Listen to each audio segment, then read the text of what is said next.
What is the greatest run in gaming history? What is the best series of games from a single publisher or developer that performed well, innovated in their field, and were praised by both critics and players? There's a good few strong contenders for this, an obvious one being a company like Valve. With Half-Life and Half-Life 2 being incredible masterworks that innovated the FPS genre by decades, CS being an incredible platform for the modern multiplayer shooter with a thriving competitive scene 20 years after its first release, Team Fortress 2 being an ever-present fixture for the average Steam user and a common sight in online culture as a whole, Left 4 Dead being what made Valve great condensed into a zombie shooter, and Portal 1 and 2 being incredible single-player experiences that are rated as some of the greatest games of all time. And you know what, I'll even throw Gary's mod in there too, because it wouldn't have been possible without Valve's games and assets. An incredible sandbox that has always had one of the most diverse and vibrant communities in gaming, and that also inspired both myself and a number of the content creators I enjoy, either directly in their content or how they look at open sandbox games. My only gripe with calling this the greatest run in gaming is that there's a limiting commonality in this catalog, that being genre. Most of these games are shooters, with Portal being the notable exception, although its platforming and puzzles are very much expansions and evolutions on the puzzles and platforming from games like Half-Life. The only real exception to this is Dota 2, which is significant, but it's also only one game. If it's not Valve's run, then who has great games and great variety? Well, two that come to mind for me are Nintendo and EA, although both have their own respective caveats. EA's shortcomings are likely a bit more apparent, especially for their modern titles. But even back when EA was at its critical and arguably cultural peak in the 2000s, even with names like Need for Speed, SSX, The Sims, Battlefield, and basically every kind of major sport, it still felt a little short consistency-wise. Because while these titles are the games that people remember and that are still great even today, this is how many games EA came out with in the 2000s. You probably don't remember the vast majority of these, especially the ones that look like they were dated the moment they were released. Then what about Nintendo? It doesn't have the consistency issue that EA has, at least not until recently, and arguably they've been on a hot streak of quality titles dating back to the 80s. So what's the catch here? It's their exclusivity. As you probably know, Nintendo really only likes putting Nintendo games on Nintendo consoles, which isn't an uncommon practice. Sony and Microsoft studios limit their games all the time. The difference is, many of those exclusives don't sell like Nintendo games do. That is to say, of the top 40 best-selling games of all time, the only console exclusives on that list are all from Nintendo. Which might also raise the question, well, if these games are as popular as they are, then exclusivity isn't really an issue. Who doesn't have a Nintendo console? Well, the answer is me. For the longest time, I didn't own any Nintendo consoles. My first was a 3DS I got when I was 13, which was only 5 years ago. And I still don't own any non-portable Nintendo consoles, and although it is a bit of an outlier to not own any of them, it's not unheard of. And Nintendo doesn't just have a lot of games that are exclusive to their consoles, but also a lot of games intentionally excluded from their consoles, with the bulk of them being games intended for mature audiences.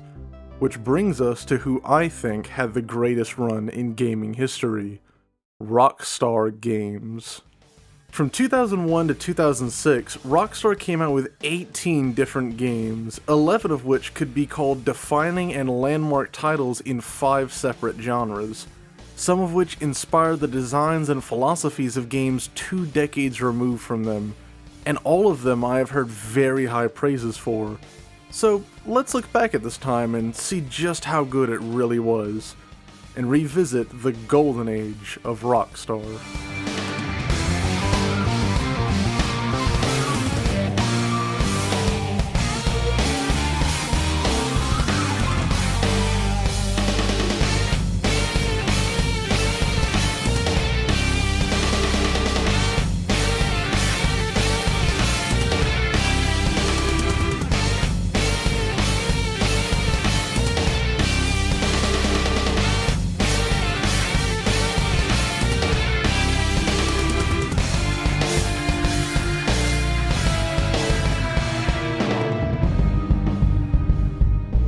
To begin, let's start with the game that basically made Rockstar what it is today, or at least their biggest franchise.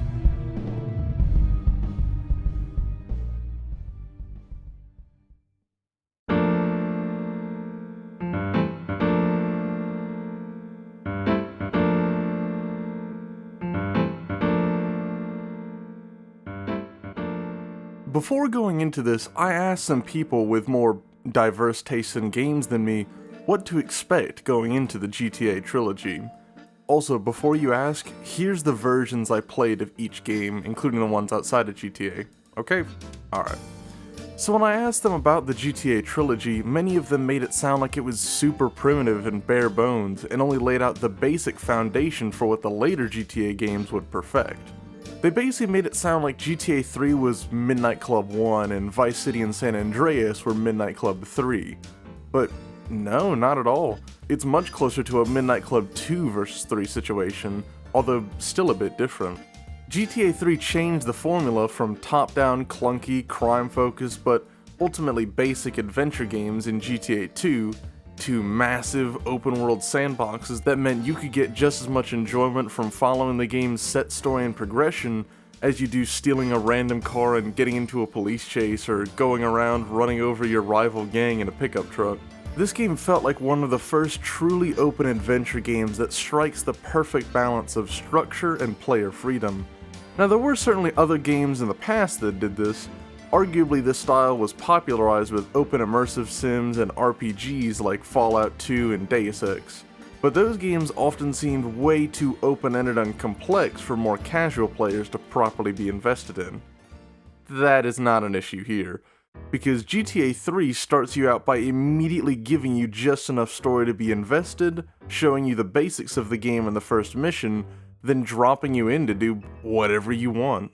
And that open-ended design isn't just limited to the hub world, it also extends to the missions. As an example, I'm going to look at the mission Nakey Jakey brought up in his video on Rockstar. Then again, he took it from Anthony Birch. The mission in question shows up about 30 minutes into the game, when you're tasked with taking out a rival gang member and drug dealer running a noodle shop in Liberty City's Chinatown. Now, the game gives you two main options on how to handle this situation. Either A, try to stealthily go in and take him and his guards by surprise, or 2, go in guns blazing and try to take out as many as possible, which will very likely result in Lee Chung getting in his car and making you chase him while you try to take him out. But what the game doesn't tell you is that there's a hidden third option, because before starting the mission, you can just take Lee's car, drive it over to 8Ball's bomb garage, plant a bomb in it, then park it back where you got it. Then just get Lee's attention so he makes a run for it, then boom, mission passed. And the thing is, without giving me any direct indication to do this, the game encourages you to find your own solutions. Because, and this is the first of a few gripes I have with this game, for something you spend a lot of time doing, the shooting sucks. I thought maybe it was just the PC version, so I went and tried the PS2. Nope, that one's even worse. The thing that makes the PC shooting so bad is just how clunky it feels. Like there's not a smooth arc to my movements. It just feels like every time I change direction, the camera snaps to a fixed point on a grid in front of the player. This was particularly disorientating in the early game and in select later missions when I had to aim at very specific targets from great distances. On the PS2 version, it's arguably worse because although it does have a lock-on function to make hitting targets easier, if for whatever reason your target can't be locked onto by, I don't know, being in a car, then good luck hitting them even if they're right in front of you. On a similar note, I was told that this game was noticeably harder than the two that would come after, but after playing through all three of them and slowly improving my abilities with the mechanics all three games share, I can honestly say that unless I miss something, 3 isn't significantly harder than the other two. Doesn't mean it was easy though, because some of these missions can be so specific or leave such little room for error that a first-time player will definitely have some trouble with them. But it's not difficult to the point of being infuriating, it's just challenging. A big thing that makes it more difficult is that despite the open-ended nature of the missions, the amount of variables you can change about the missions is usually fairly limited. Like, you can't swim, you don't have many options for stealth, There aren't really any ways to modify your cars, and despite missions paying out ludicrous amounts by GTA standards, the number of weapons you can buy is usually very few. So your best option for most of the early game is just dropping $3 on Uzi rounds and hoping for the best. Although as a whole, despite the jank of now being a 23-year-old game, the missions are still fun, especially on the later game where you can get some cars that can actually cross the map at a decent speed and weaponry and armor that can actually do some damage. I can see why people enjoyed this game and how the formula future GTA games and even other action-adventure games would start here. Although I can also still see why most people nowadays skip over this game for Vice City and San Andreas. The main thing that draws me to those two over 3 isn't actually anything to do with its mechanics or gameplay, but more in its presentation and style. For me, the drab, dark, grey aesthetic of Liberty City is almost a bit boring to me. The only thing that kept it interesting are all the different things to do in the city, as well as how well the cities are connected in a way that encourages exploring the map and finding where the best spots for certain things are. Another area the game lacks in for me is in its music. Now, the GTA games, and really Rockstar as a whole, know what's good when it comes to licensed soundtracks, and the main theme for GTA 3 slaps. But compared to the classic bangers of the 80s or the sick bops of the 90s found on the radio stations of Vice City and San Andreas, and those I'll get to in later sections, it doesn't go as hard. Not to say it's bad, it just doesn't peak as high as those do. Which is sort of my feeling with this game as a whole. Not a bad game by any means, it's really quite good. And if you enjoyed Vice City and San Andreas or really any of the 3D GTA games, you'll probably enjoy this. It's just not gonna blow you away unless you think about it in the context of its release and influence. And speaking about influential games about blowing people away,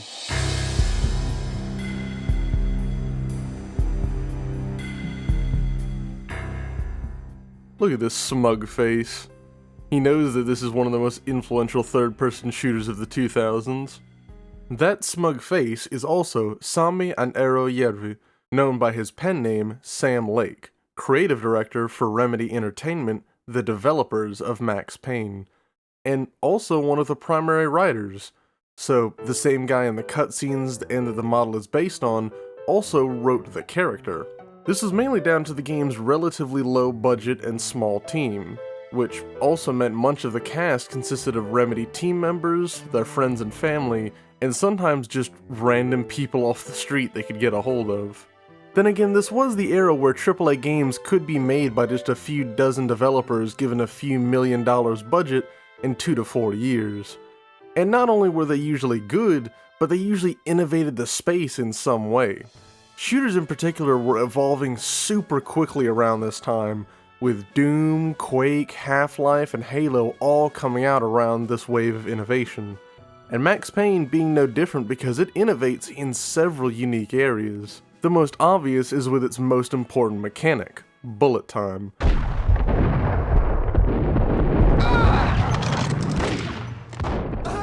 Which many reviewers have rightly pointed out how similar it is to many of the slow-motion shots found in The Matrix. Although Max Payne actually started development a whole 2 years before the movie's release. Although, because it wouldn't actually come out until 2 years after, a couple small references to the movie were added in later.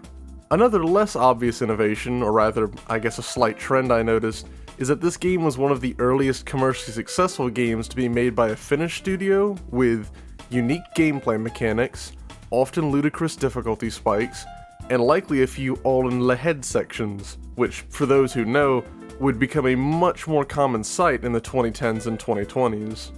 Actually, the difficulty is the next thing I'll highlight because this game is fairly unforgiving throughout its runtime, with many areas in the game requiring you to peek around corners for an entire level just so you don't get spooked by some random mobster with a shotgun you couldn't see. Early on in the game, it might seem like the best solution to most gunfights is a spray and pray approach, because guns and ammo are plentiful, and usually when entering an open room you can spot most enemies. But as the game progresses, you'll find that more often there will be some extra variable in your way of effectively just blasting through every room. Usually at the cost of health, because while ammo might be plentiful, painkillers, the main form of health regen, aren't. so you have to meter yourself accordingly with each situation, being just careful enough as to not use too much of your supply all at once, although that's definitely easier said than done. For story, this game follows a fairly standard revenge plot. Man works for the NYPD, man's family gets killed in his own home, and now he sets out to find who done it. With all the crime bosses, illegally imported guns, and ravenous drug use you could probably expect. The bulk of the story is told through these comic book illustrations, which combine the game's usual mix of classic film noir and 80s gangster and martial arts movie styling with a gritty comic blueprint. These illustrations still look great and are extremely well stylized, but the actors' less than ideal performances in capturing these moments, as well as the fact that by part 2 in the campaign, they feel less like a storytelling device and more a slow way to dump exposition or unexpected resets on the player. Not to say that they are bad, quite the opposite, it's just that by the time I got used to seeing them, I could have done with them moving a bit quicker. All in all, I'd say Max Payne was a very solid experience, and one I might revisit now and then, but I probably won't be thinking about it all the time. Less because the game is bad, it's actually quite good. It's just that this style of shooter really isn't my thing. That, and for whatever reason in the late game, I started having noticeable performance issues. But if you're into shooters, I definitely recommend giving this game a try if you haven't, because it was still a lot of fun. I would also recommend getting Max Payne 2, but spoiler for later in the video, I'd advise against getting the PS2 version of Max Payne 2, and I'll get into why in that section.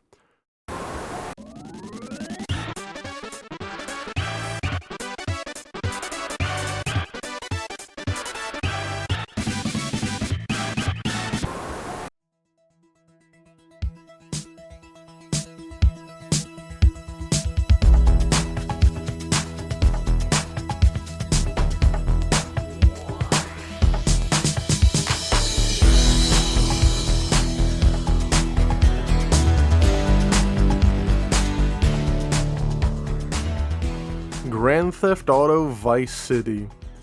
It's honestly a miracle we even got GTA Vice City, because it was released barely a year after GTA 3, with only about 3/4 of that time actually being put into the development of Vice City, which meant the team had to crunch heavily to finish the game on time.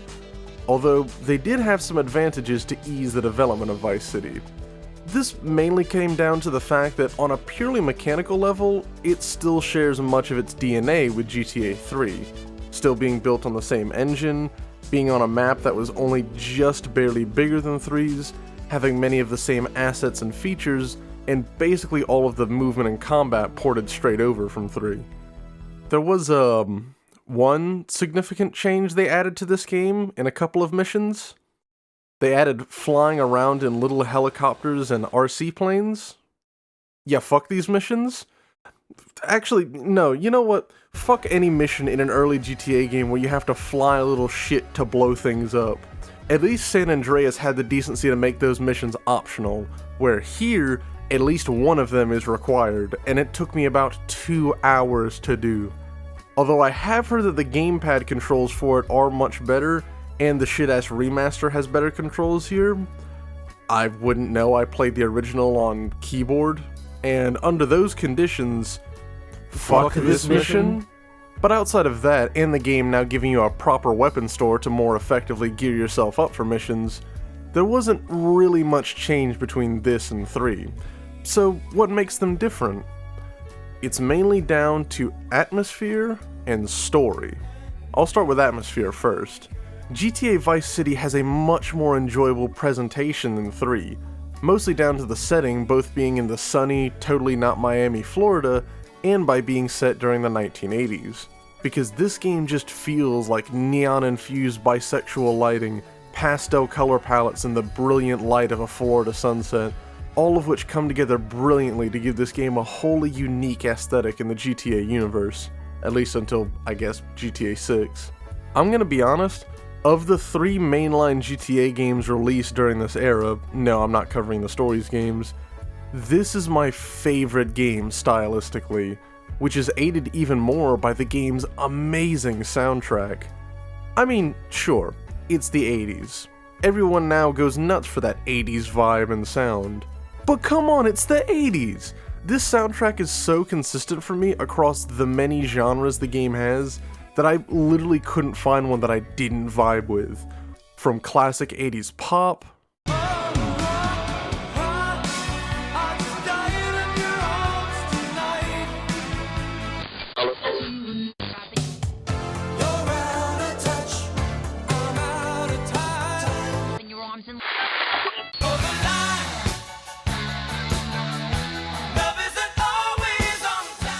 to hair metal and hard rock,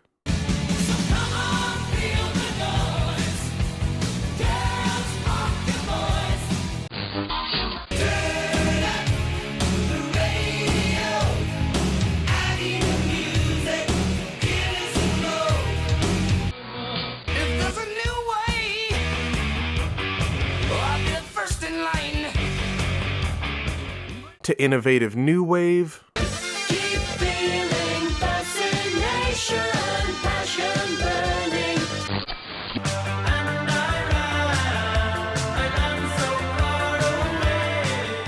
to the OGs of classic hip-hop, brakes on a bus, brakes on a car, brakes to make you a superstar, brakes to win and brakes to lose, but these here brakes will rock your shoes. Broken glass everywhere, people pissing on the stage, you know they just don't care. I can't take the smell. and even Latin jazz and funk. Mama, Papa, do. What you gonna do?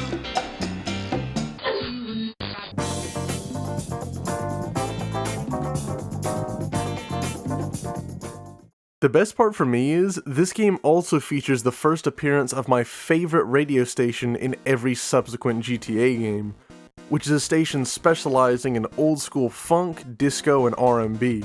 In GTA 5 it's called Space 103.2, in San Andreas it's Bounce FM, and in Vice City it's called Fever 105.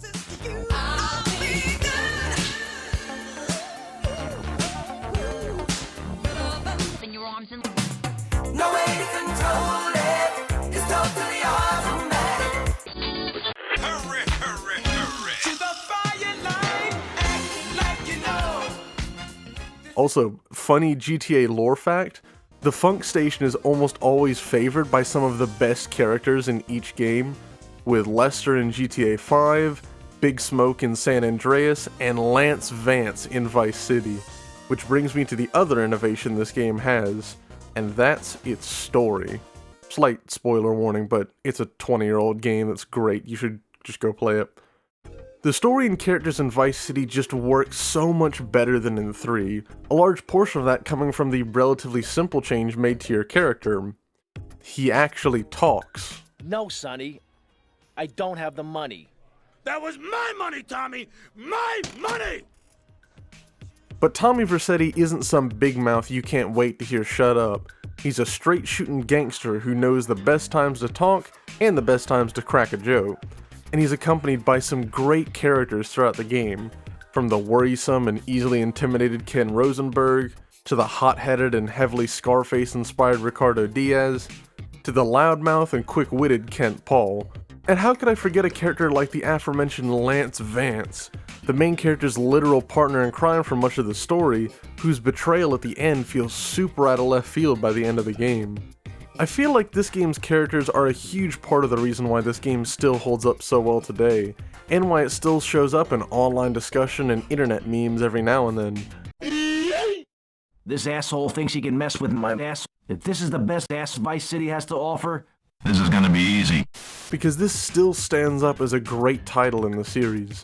Although, like the next game on our list, it might be slightly overshadowed by what would come next.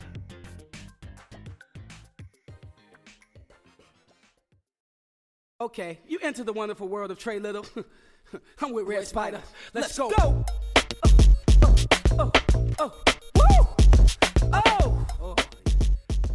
Now, this section and the section of Midnight Club 3 are going to be a bit shorter, mainly because I've already talked about the bulk of these games in a video that a few of you saw, although there are some things I do want to add here.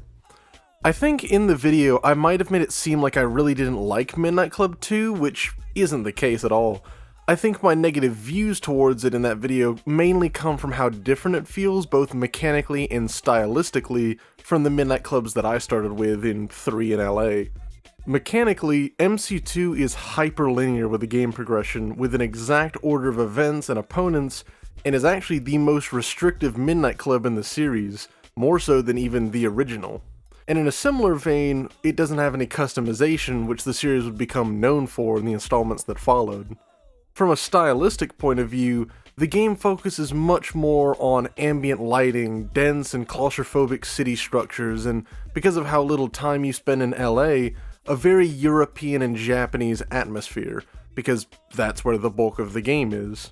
I think that's part of the reason why I much preferred 3 over 2, because it appeals much more to my very America-centered tastes, especially in areas like the characters, environmental design, and, personal to me specifically, the music.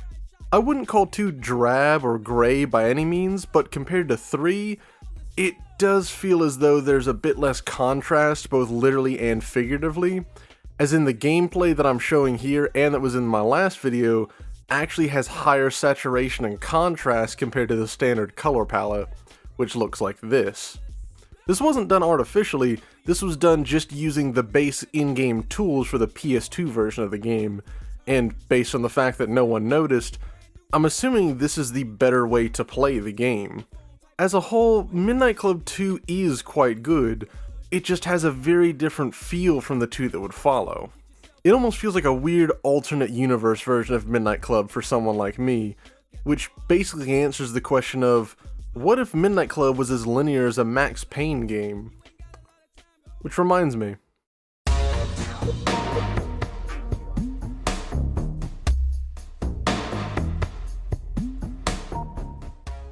Okay, Max Payne 2. I want to preface this real quick by saying I think Max Payne 2 is very good. As far as I can tell, that's the common consensus, but the only reason I bring that up is because on a more personal level, this game really didn't do it for me. Now that certainly doesn't make it bad, it just had a few things that put me off of properly enjoying this game like I know many have. First, I'll start with what I mentioned back in the Max Payne 1 section, because while I do think the game itself is good, I'm less sure about the PS2 port, for a reason that even to me seemed a little bit asinine and pedantic, but it is a valid reason either way. That being save points. See, in Max Payne 1, there are different subdivisions of each part of the game. There are 3 parts, split into 9, 5, and 8 chapters respectively, with an extra one if you count the prologues. And each chapter is divided into 2 to 4 subchapters, meaning each individual subchapter lasts about 3 to 6 minutes depending on what events are in each chapter and how many times you get mowed down.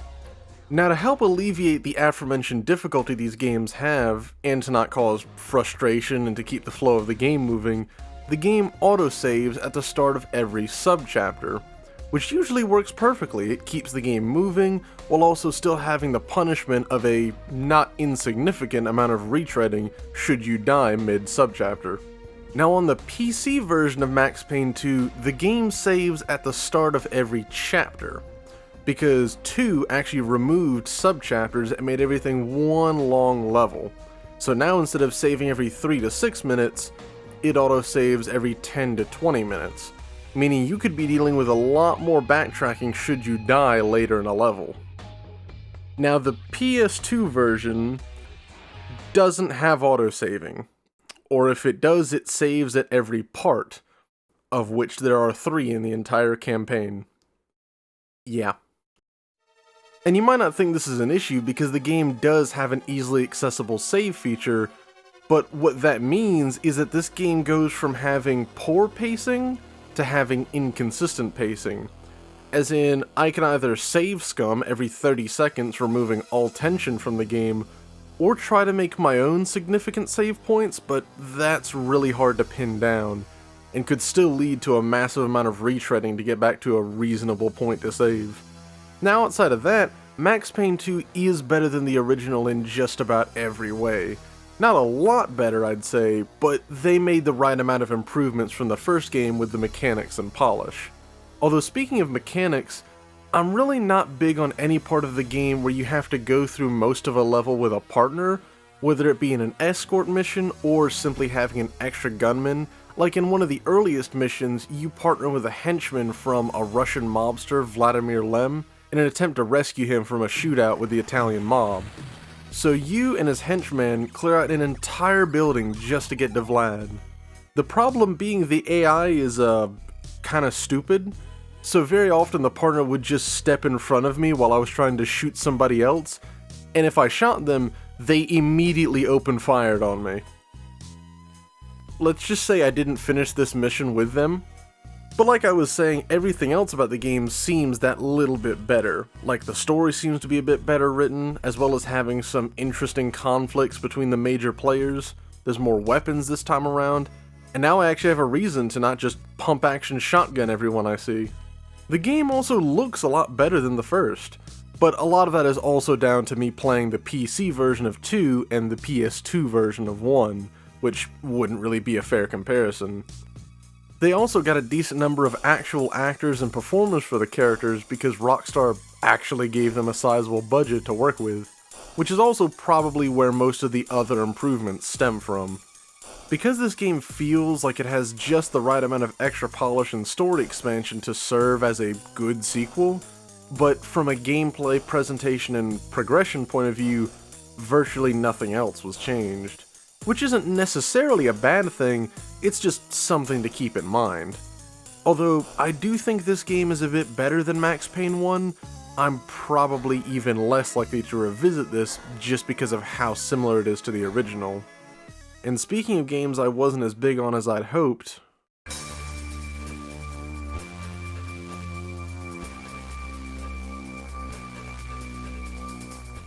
I'm gonna be honest, I'm not really that big on this game, which doesn't mean I think it's bad. It's just that what this game is going for isn't really something I'm into. But one person who this game wasn't made for doesn't determine whether or not it's good or bad in the same way no singular person's opinion does. And that's fine. Like Forza Motorsport is an objectively broken and unfinished game that both the developers and the competitive and sim racing communities have called out for being in such an abysmal state. But just because it's bad doesn't mean you can't enjoy it, and I'm not going to say you're wrong for thinking that. I might just suggest that what you like in that game might be done better by other similar games. On the flip side, just because a game is good or critically well received doesn't mean you have to like it, which is the case here. Because Manhunt is really my first heavily stealth-driven game, and to be honest, I'm just not really a big fan. Normally I like two kinds of games.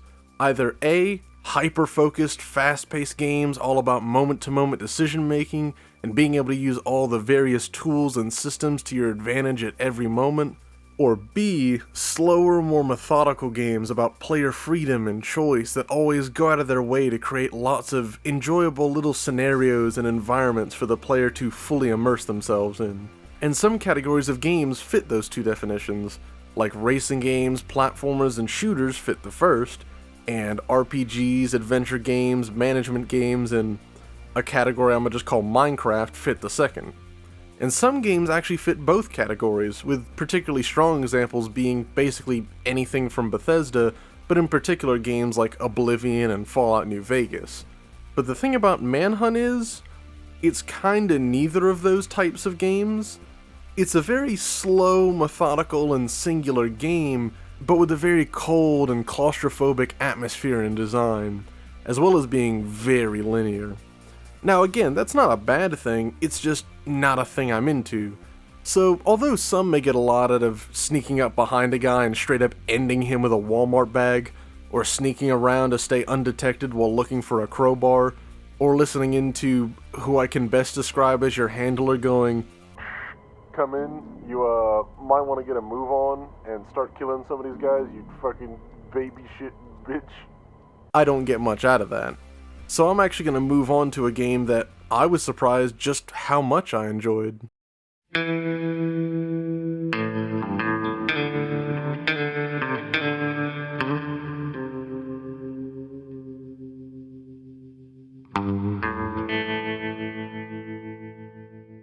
Now, going into Red Dead Revolver, I was sorta expecting a similar experience to the later Red Dead Redemption games that the series is really known for nowadays. As in, up until working on this video, I didn't even know Revolver was a thing, so I guess I could just call this RDR0 if I'm feeling right. Going off the later titles, I sort of expected this to be just like a Wild Wild West GTA, which is basically just the office pitch version of how people describe the latter Redemption games. But no, this was actually something completely different. This was more of a linear adventure game rather than an open world action or RPG-like game what I had expected. But I was actually fine with that because I just thoroughly enjoyed the gameplay and presentation of the game. The weapons and gunplay feel really satisfying for a PS2 game, and reminded me a bit of the aiming from the Max Payne series, although the two games were developed by different studios. Although there was one bit of the gameplay I wasn't that big on, which were the quick draw duels. They were fine on their own, the problem was that they controlled completely differently than the normal aiming and shooting, and they also didn't happen super often, at least in the early game, so it took a while before I actually started remembering what the controls for the shootouts even were. And even in the late game, the shootouts can be a bit unpredictable because sometimes you can hit all the targets in time, and sometimes you just run out, and sometimes you can get shot and then carry on with the mission, and sometimes you just... But outside of that, the game generally felt really satisfying to play, especially with the different characters you get to use, all of which have their own unique personalities and playstyles. There's Annie Stokes with her rifles, who gives you some major clues on your way to the final missions, Shadow Wolf, a Native American with a bow and arrow, and the best stealth-focused part of the game, who's also the main character's cousin, and the main character himself, Red Harlow, who gets his family killed by the the left-hand man of the actual big bad of the game, General Diego, who runs a privateer army funded with the gold that he took from killing your family and stealing your share in the local gold mine. There's a couple other notable characters as well, but my favorite is probably Jack Swift. Less because he plays way better than the rest of the characters or because his part in the story is just that important, but more because I just find it really funny seeing a posh Englishman in this kind of western setting, and I also like any part of the game where I can dual wield. I'd say this game was definitely solid, and I actually liked this game more than I really expected to, although there were still a few major things that brought the experience down for me. One, a bit of a smaller thing that I'm 90% sure was just an emulator issue, but almost all of the cutscenes looked like this. Like, I'm not even sure what is happening here, I just know that there's a gunfight right after this. 2, I think Rockstar San Diego made the right choice in making its successor, Red Dead Redemption, much more about open world exploration and progression. Basically, the GTA but Western thing I mentioned earlier. Because that just works better in this kind of game where you're trying to be some badass outlaw, not having the game restrict you to one defined path or order of events. And 3, this game has more than its fair share of jank.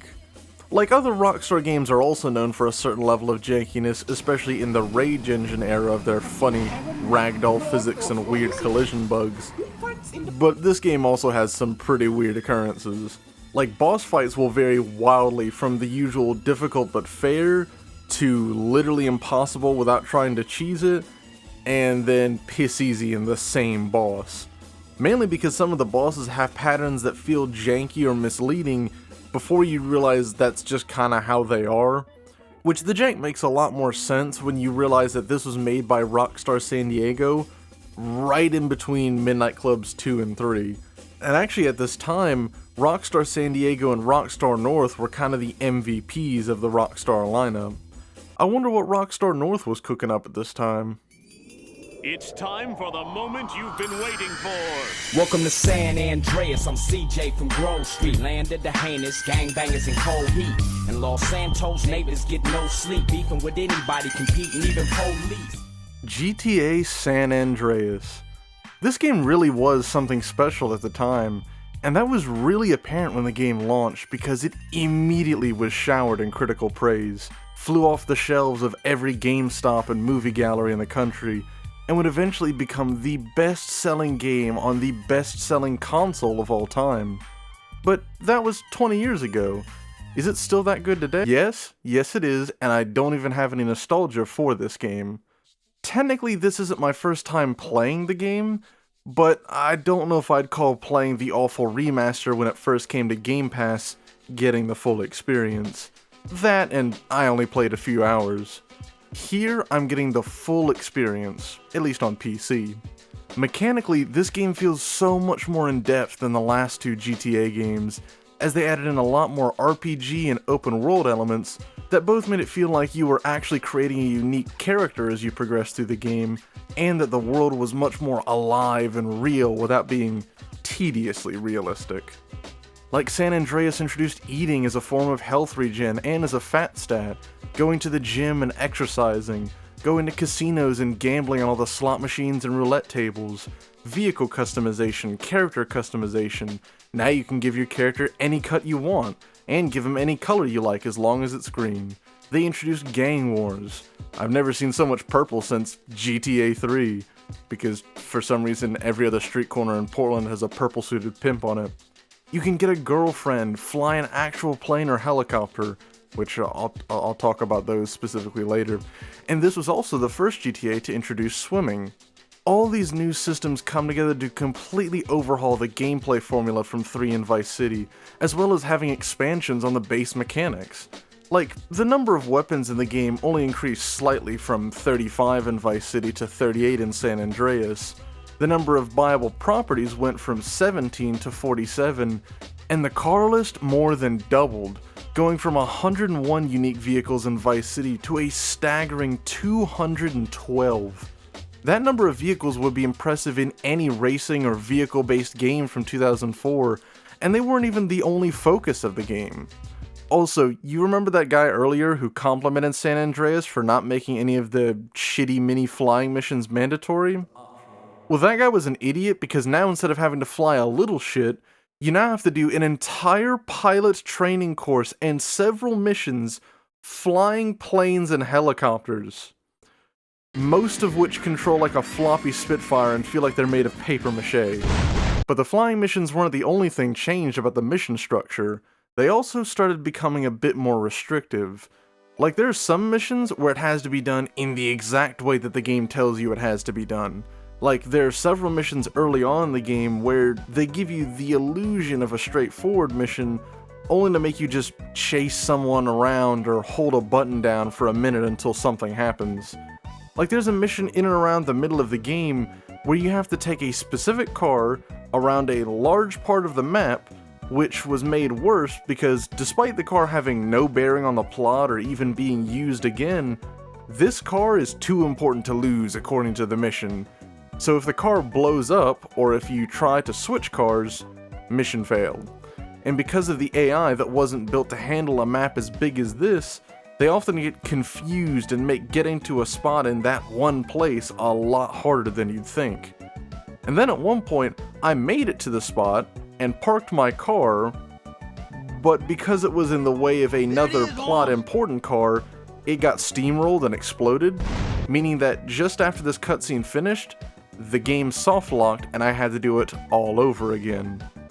The mission structure definitely seemed like one of the weaker points in this game. Although a decent amount was changed on the mechanical front, the main focus is action on the game's new story and progression, and with them, the best cast of characters in the trilogy and arguably the series.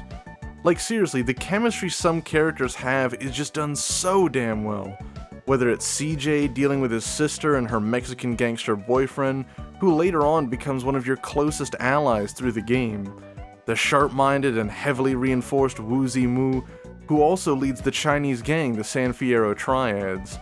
The police duo of Eddie Pulaski and Frank Tenpenny, the latter of whom was voiced by the incredible Samuel L. Jackson, who brings his classic morally dubious leader who can still crack a joke archetype to the character of Tenpenny, making him one of the best characters in the game.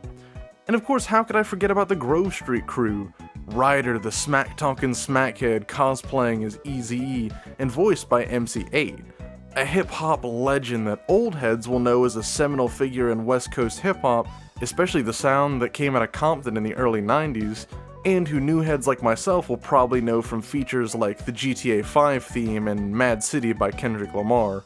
Then you have Big Smoke, a consummate fan favorite who has some of the best lines in the game, and constantly shows up in jokes and memes around the game. It costs $400,000. Oh, shit. Listen up. Y'all down with CJ, right? Nope. Nigga, what the fuck? I said, do we have a problem? Huh? Oh, USSR. Now you better get your stank asses up out of here before I cause a nuclear holocaust up in here, fool. Let's go. Oh, come on now. A little bit Hiroshima and Nagasaki. Oh, let's go. That's right, boy. You better get on out of here. And don't come back. And of course, we have the Brothers Johnson, Sweet and CJ. Quick Rockstar fact about CJ, a lot of y'all missed when I mentioned in the last video that CJ's voice actor, Young Melee, actually has a song in another Rockstar game, Midnight Club Los Angeles. And another interesting fact about Young Melee, he's actually cousins with the rapper Sean Solo Fontino, who many of you will probably know best as Franklin from GTA 5. But we ain't talking GTA 5, we're talking about San Andreas, and this roster of classic characters comes together immaculately with convincing performances and top-notch back and forth between all the characters. But the characters weren't the only thing that was improved, they also made the map absolutely massive, by 2004 standards, having the second largest map in the GTA series only behind 5. And this also introduced having each area of the game feel vastly different. Like, in GTA 3, all 3 cities don't look that different from each other visually. In Vice City, there was a little bit of visual contrast, with Vice Beach being the wealthier and better served area with high-rise buildings and expensive estates, and mainland Vice City having a lot more ghettos and crime-filled streets. San Andreas takes this to a whole nother level, with 5 unique areas that all provide a completely different experience to each other. The game as a whole just feels so much grander in scale than the last 2, both on a micro level with all the new things you can do, and on a macro level in sheer size. But that's not even all the improvements, because they also tried to make the game look better too. Although, to me, it's a little bit more mixed. I'd say they definitely went for a more realistic style with the improved textures and muted color palette, but like I mentioned before, Vice City is my favorite of the 3 stylistically. Which reminds me, you know I couldn't forget about the bops, right? Here's a few of my favorites. Mr. Buster, where the fuck you at? Can't scrap a lick, so I know you got your gat.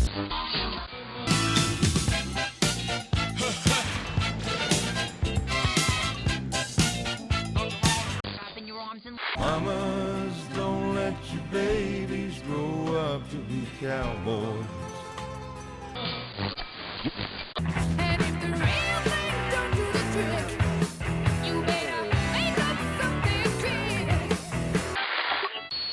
California knows how to party. California, it's driving me out of my mind. That's why to sing my songs and become a bad piano player. While I might not rate its soundtrack as high as Vice City's, it still has some bangers in there, especially if you really like that West Coast hip-hop sound from about 85 to 92. Also, San Andreas is the only GTA with Freebird.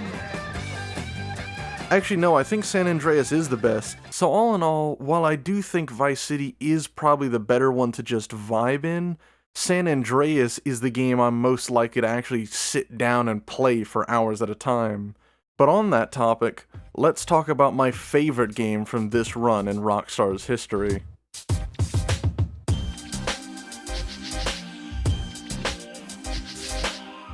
Midnight Club 3 is one of those games that keeps showing up in my videos, and for damn good reason, because this game was different back in the day. The thing about games like this was the era where racing games didn't just appeal to racing or car fans, or even just subcultures within car culture, but they appealed to all gamers, not just those interested in cars.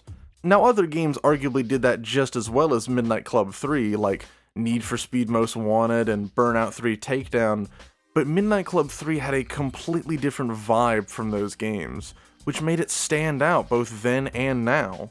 One thing that those games did, but Midnight Club 3 did particularly well, was getting people from all different backgrounds interested in this cool little racing game. Like, I remember seeing both Emplemon and Kuro HS talk about how much they enjoyed these games growing up. A particularly pertinent example I found was from a streamer who did a genuinely good reaction to my last video on Midnight Club 3. When I got to MC3, Trey talks about how, despite not being a car guy, he spent so many hours just customizing his cars and vibing in the game's incredible environment and atmosphere. The customization in this fucking game, nigga. Oh my God, nigga. Bro, I would spend so long in this hole just trying to make sure my car look fire, bro. This fucking game is him. Bro, I don't even play racing games, bro. When I got this shit, my nigga, dog, this shit was fire, bro. This fucking game, bro. When I got this, I don't know how I got this game. I don't remember buying it, but somehow I got this fucking game. And boy, I was like, I see why people was talking about this. This fucking game is good as shit, bro. The soundtrack, nigga. The first song, chat. What's the first song that come to mind when you think of this game? I'm gonna play mine. This game just felt so cool for the time, especially if you were growing up in America in the 2000s. This game just had the coolest stuff to screw around with, second only to probably the GTA games. Although, speaking of growing up in the 2000s, I want to give a quick note before we get to the next game. These next two games are the only two that were actually younger than me. And if that makes you feel old, then you should feel old now.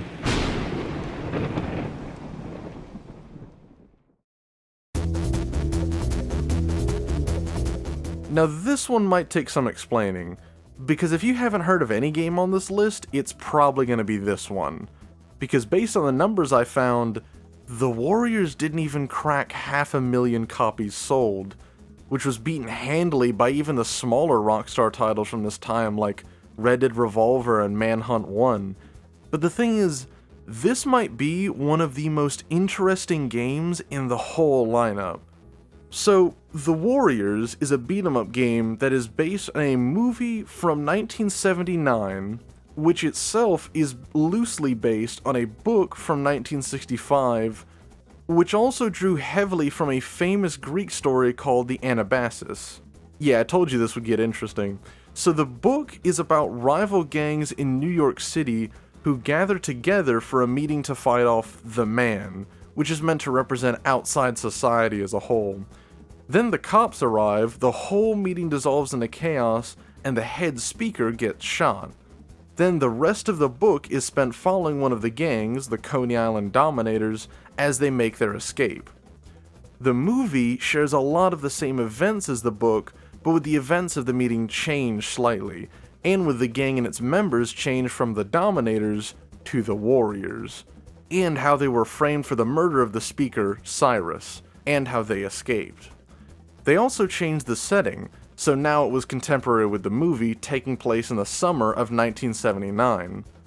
While the movie wouldn't do great at the box office, over time it would gain a significant cult following.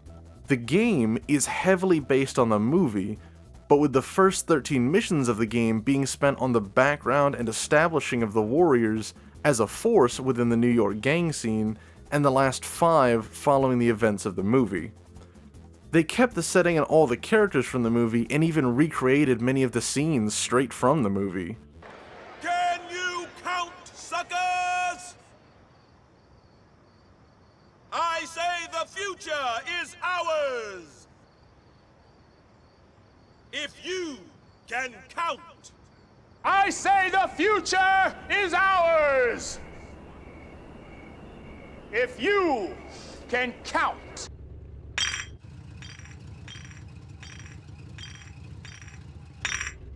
Warriors, come out to play. Warriors, come out to play. Warriors,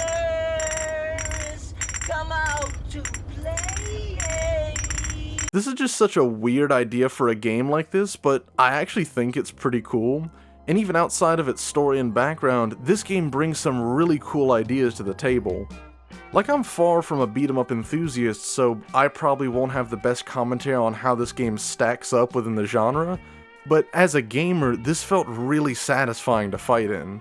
The main thing to keep in mind with the fights in this game is your character's movement, which I feel would be an important part of any semi-organized street fight or gang fight, but genuinely, the movement and momentum of your character is one of the most important things in these fights, with it determining how well you can both dodge and land attacks, and how powerful your attacks are.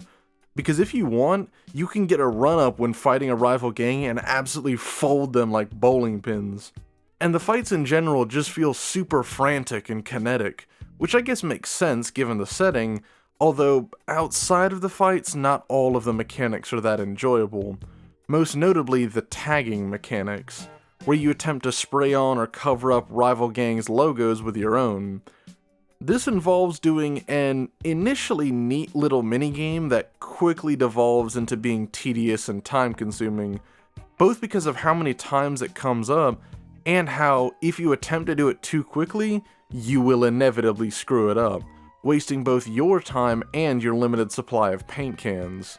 The vibe of this game is what really sells it for me though, with the music, art style, and dialogue all really portraying that 70s gang style, and even having some of the more iconic moments from the movie recreated in game. I think this game's aight. It wasn't my favorite of this lineup, but I'm also not exactly a beat-em-up enthusiast, so this game doesn't speak to me as much as it might others, especially people who grew up with this game. Speaking of which,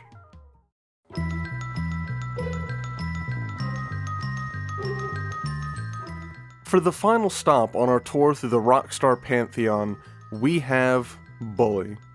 And Bully was a bit of a weird one for me. To start, this game looks and feels really nice.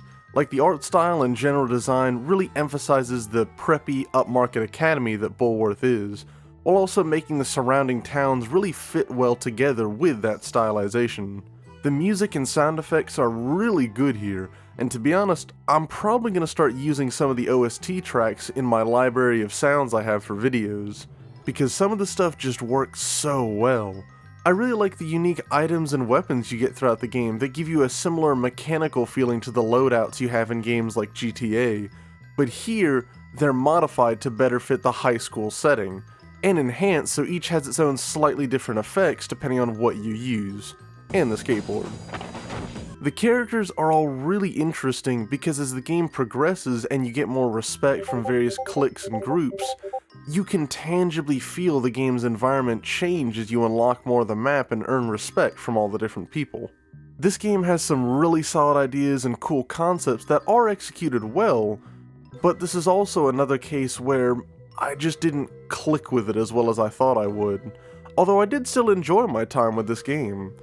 If this game is, say, objectively like a 9 out of 10, then for me, it personally ranked only about a 7, which is still really high, it just doesn't put it as high as others would, which I think is mainly down to two things. One, unlike a lot of people, I can't really relate to this game as it pertains to my own high school experience. First, because I'm only 3 years removed from Jimmy's age, and because in comparison to Jimmy Hopkins, or even just most people that went to public school, my high school experience was rather boring. Not bad by any means, like I've met and still talk with a lot of really cool and chill people from my school, and all the teachers bar one were really good and thought-provoking. But outside of that, I didn't really have an eventful high school experience. Like, my most interesting out-of-class memory was one time when one of my friends spam-pinged me over Discord to come pick him, another friend of ours, and a Dollar General shopping cart up that they found at the park so they could return it. And when that's the most eventful thing that happens, you can tell how average the rest of it probably was. Granted, the first 2/3 of it were also marred by the then strict COVID restrictions, but still. Coming from a situation like that, I have a harder time relating to this game's setting. And two, I think after playing through all the linear Rockstar adventure games, and especially after playing through all the GTA games in a row, I think I just started getting fatigue from the same type of mission structure all of them share, and even the later games like GTA 5 and Red Dead Redemption 2, they all share this same structure. It's the kind where you usually go to a spot, then either follow someone to a thing and the mission ends, or protect someone doing a thing or on the way to the thing, which is always either piss easy or ball-crushingly hard with no in-between. Also, in the games that are actually difficult, we didn't implement a mission restart yet, but in the games that are really easy like GTA 5, yeah, you can restart. And all that meant that when I got to Bully and saw that it had the same formula as those games, I was just a little burnt out on it. Although I think if I gave it like a month or two and then came back to this game, I think I would like it a lot more since I'd be looking at it on its own merits. It was solid for sure, but I think I'll need to give it some time before I can fully appreciate this game. Rockstar Games. This era of gaming really was something special, huh? And Rockstar was arguably the most significant publisher of that era, with all their smaller studios that we don't really think about much nowadays, especially since they're all just working on GTA 5 and I guess now 6. But back when the studios like Rockstar North and San Diego and even smaller studios like Toronto and Vancouver were coming out with innovative and interesting works, now Rockstar has seemingly been coasting for about a decade. Let's just hope that the next GTA holds up the Rockstar legacy. I also want to note, I would have included games like GTA 4 and Midnight Club LA in this list, but I didn't for two reasons. One, a good number of people argue that those games aren't actually up to the same standard as their predecessors, even though I actually disagree here. I think those games are great. And B, this video is already way longer than I meant for it to be, so I'm gonna just finish up by saying, I think Rockstar probably had the best run in gaming history, and the fact that they came out with all these incredible, groundbreaking games in a span of just 5 years will always be impressive. Here's to seeing GTA 6 keep that momentum going into the future.